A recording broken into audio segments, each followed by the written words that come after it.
ओम शांति। हमारे संपूर्ण ज्ञान का स्वरूप हमारे गुणों और हमारे कर्मों से दिखाई देता है। यदि किसी ने संपूर्ण ज्ञान भी लिया हो और वे सेवाओं के फील्ड में भी बहुत अग्रणी हो, परंतु उनका जीवन, उनके कर्म, उनके स्वभाव संस्कार श्रेष्ठ न बने हों, तो कोई भी मनुष्य उन्हें ज्ञानी नहीं मानेगा। प्रसिद्ध है सत्यम शिवम सुंदरम, अर्थात जो सत्य है उसी से जीवन सुंदर बनता है और उसी से सबका कल्याण होता है। जिससे जीवन सुंदर न बना हो तो समझ लेना चाहिए कहीं ना कहीं असत्य है। जिससे जीवन में कल्याण न हुआ हो तो समझ लेना चाहिए हम संपूर्ण सत्य के मार्ग को फॉलो नहीं कर रहे हैं।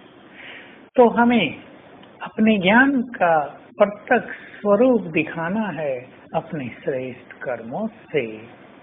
कर्म मनुष्य अपने संस्कारों के और विचारों के और बुद्धि के आधार से करता है। किसने बुद्धि में कैसा विवेक भरा है, विजडम भरी है, कैसे उसके संस्कार बने हैं, इन चीजों के आधार से मनुष्य के कर्म होते हैं। हम अपने को चेक करेंगे, हम पुण्य आत्मा बन गए हैं। हमारे कर्म ऐसे तो नहीं जिसे देखकर लोग उंगली उठाते हों।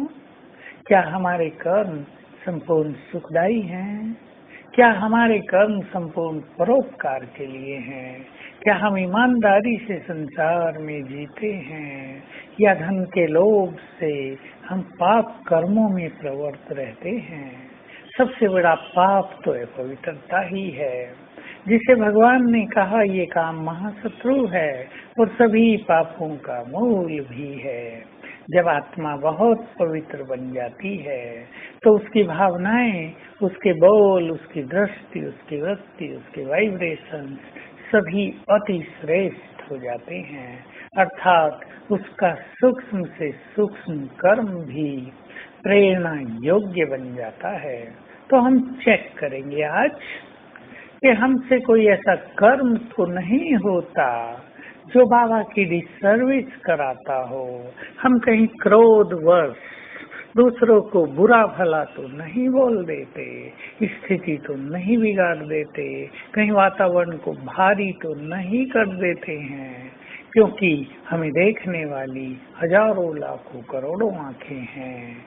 हम अब अपने लिए नहीं जी रहे हैं, हम जी रहे हैं सारे संसार के लिए। संसार की आत्माएं हमें आदर्श मानती ही हैं, भले वे विरोध भी करते हों, वो ज्ञान को स्वीकार न करते हों, पर वे अंदर अवश्य समझते हैं कि इनका जीवन ही महान होना चाहिए, क्योंकि ये ईश्वरीय मार्ग पर चल रहे हैं।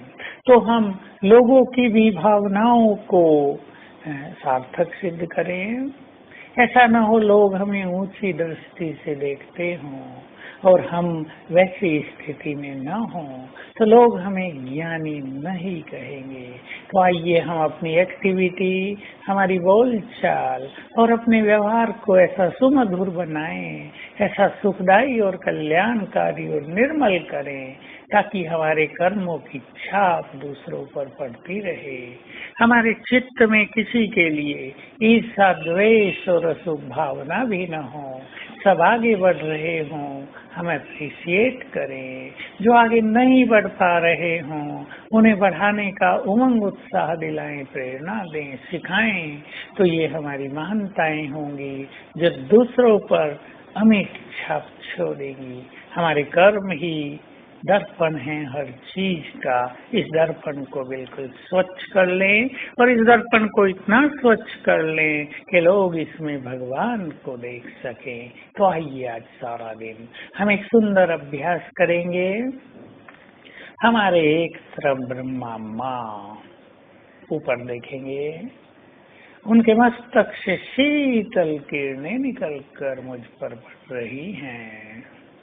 दूसरी तरफ ज्ञान सूर्य बाप, जिनसे शक्तियों की किरणें निकलकर मुझ पर पड़ रही हैं, और 5 बार, एक बार में 5 बार ये अभ्यास करेंगे तो अनुभव अति सुंदर होंगे। और ऐसे अभ्यास दिन में 5-7 बार अवश्य हों।